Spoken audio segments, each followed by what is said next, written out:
What's up everyone, this is Frank with Frankly Collecting. So I got a big mail arrival recently. I believe these are Flesh and Blood Code Foil singles and also Final Fantasy TCG singles.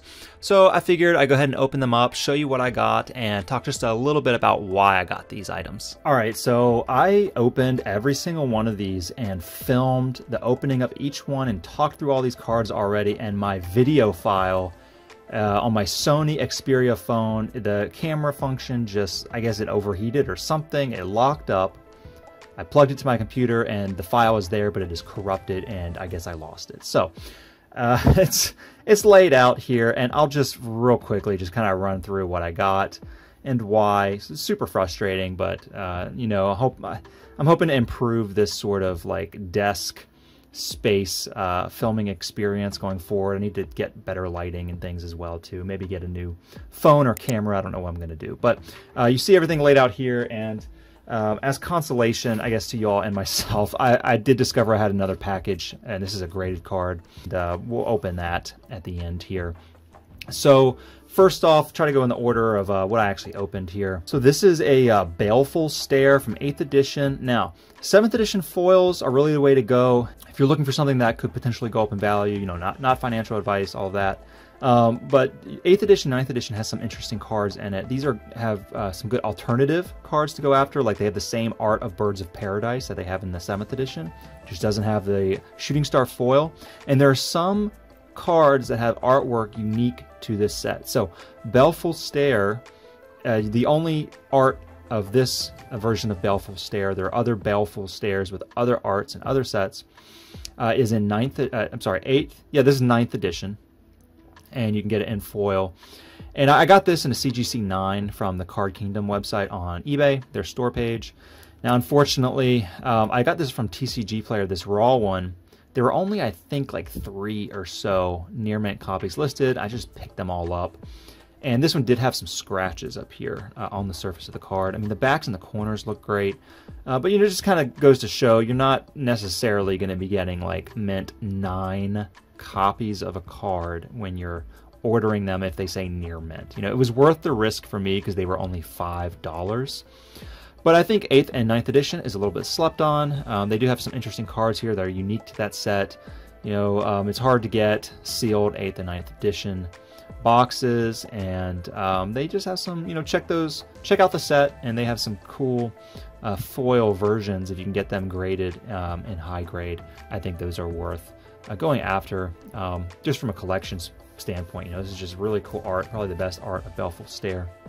It's in the foil version, and I do have the graded version of that. So real quick, these anime waifu things down here, these came in for free in one of my orders.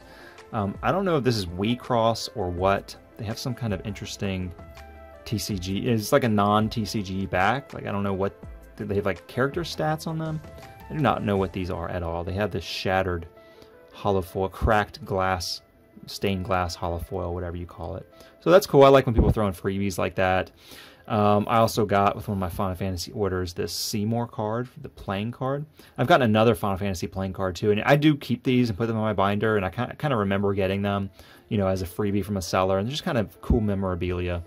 So the last part of the mail order here are these Fang cards. So these here where they show the full subject of Fang are from Opus 1. And then I don't remember what Opus number the close-up shot Fang is from a later Opus.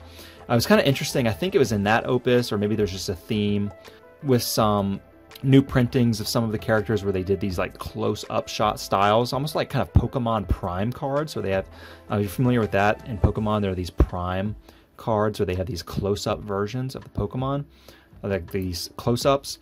And in Opus 1, a lot of the characters are shown in this full subject framing.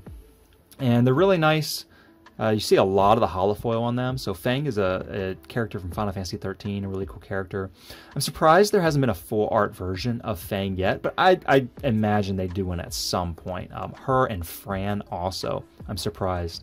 Fran is from Final Fantasy 12, does not have a full art card, but they would be great contenders for a full art cards. Now I got 2, and 2, I think there might be some more of these coming in. I bought these Fang cards out on TCG Player, and I've noticed that there are a lot of these like popular character or like potentially popular characters or like, you know, important side characters almost that are just kind of sitting on TCG Player, not a lot listed at really low prices. And it's just like, you know, I think they're worth getting. I like the characters and they're cool cards and they should have more potential than they're showing at whatever price they were listed at. So I just bought these out and it's just kind of fun to watch. You know, I'll check up on these Fang singles on TCG Player and see if more get relisted, if they go up higher, if someone, you know, puts them at the same price they sold at or even a little bit below. And it's just kind of a fun experiment to follow. I mean, these are not like investments. All right, I'm back. My phone ran out of memory. I think that was the issue last time. So I've transferred that video. We're going to wrap this up. So yeah, these are, you know, if you comb through the Final Fantasy TCG or any other card game and click on the foils and see that, you know, there's something interesting or you know, attractive about the card, but the prices are really low. There's not a lot listed. There hasn't been a lot of market activity. You know, those could be prime buyout opportunities. And, you know, maybe it just means that there's just no market interest in that card and it's a terrible purchase. But if you enjoy the card, you know, get it for yourself. And then, you know, if you see 8 or 10 listed or someone has a stack of 50 or something, like I saw one card and I was like, oh man, there's one listing of this card at this price at like $3. And then like the seller had 50 of them or something. Then you move on, you know, you don't worry about it. But if you can do some analysis, I think there are still opportunities out there on especially older sets that people have kind of forgotten about and aren't really checking up on very frequently. All right, let's open this graded card. This is a Pokemon graded Topps Series 1 character card. This is really cool. So a Mint 9 from this TV series, and this is part of the 9 puzzle cards, which I think are pretty neat. This is the center card. And there are a couple versions of this. There's a rainbow foil, which I got a PSA 7 in, and then there's this PSA 9. And you don't see a big population of these cards. And, you know, popular character, Jessie, great artwork, very nostalgic from the cartoon show. Looks great in a PSA label. And I'm glad I picked up this card. So this was, it was listed $150. I made an offer for $100, which was accepted, and I'll be putting this in my collection.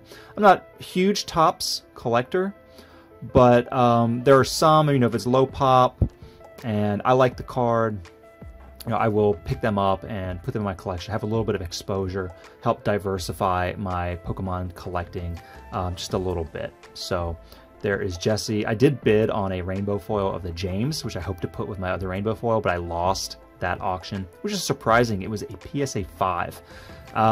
But again, there's not a huge population, and so, you know, even the lower grades are having, you know, some competition in the bidding. So I was glad to kind of lose out on it because there are higher grades of that James card in the population. So I have to keep on the lookout for it. But this is a cool card, nice foil pattern. Topps cards, check those out. I think they're kind of more niche, but you know, who knows what the future holds for them. All right, that's it. Like and subscribe. I will see you all in my next video.